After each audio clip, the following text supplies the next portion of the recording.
দেখো, প্রথমে তো 2024 খুবই ভালো কেটেছে। সব আগে ভগবানের মানে ঈশ্বরের থ্যাংক ইউ যে আজকের এই দিনটা বা আজকের এই মুহূর্তটা আছে জীবনে। তারপরে হচ্ছে কি গ্র্যাটিটিউড আমরা সবসময় জানাই না, জানানো আমার সুযোগও হয়নি। তো সব আগে আমার ঠাকুমা ঠাকুরদাকে, ওদের জন্য আজকে বেঁচে আছি। তারপরে গ্র্যাটিটিউড যার জন্য বলে শেষ হয় না, সেটা হচ্ছে তুমি। তুমি না থাকলে এই দিনটা, এই সময়টা, এইখানে বসে থাকা, এগুলো কোনোটাই হতো না।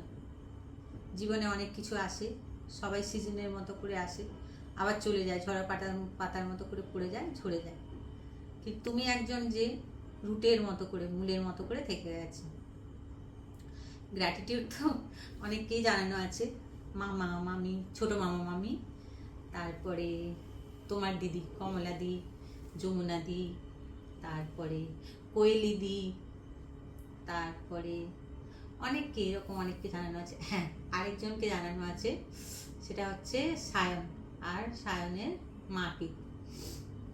যখন অফিস করতাম, তো একদিন প্রচণ্ড ঝড় বৃষ্টি, ঝড়, কোথাও কোনো গাড়ি নেই, কিছু নেই, ক্যাব পাচ্ছি না, কিছু না, ফিরবো কী করে। তখন সায়ন বললো আমার সঙ্গে চলো। তো জাস্ট ওর মাকে ফোন করলো, মানে আন্টিকে ফোন করলো, একটা কল করে বললো দেবযানী আসছে, আমার কালিক আজকে বাড়ি ফিরতে পারেনি, ও বাড়িতে থাকবে। তো আন্টিকে কোনোদিন আমাকে আমার মানে থ্যাংক ইউ বলা হয়নি, হয়তো সায়নকে বলেছি, বাট আন্টিকে বলা হয়নি। ছোটবেলা থেকে একটা জিনিস শিখেছি, সেটা হচ্ছে যে যদি এইটুকু যদি কারোর থেকে পাও, তার প্রতি কৃতজ্ঞতা বা ওই পাশে থাকবো এরকম একটা অনুভূতি যাতে অন্তত মনে থাকে, ব্যাস এটাই চেষ্টা। 2024-এ খালি একটাই কষ্ট, শরীরটা খুব খারাপ গেছে।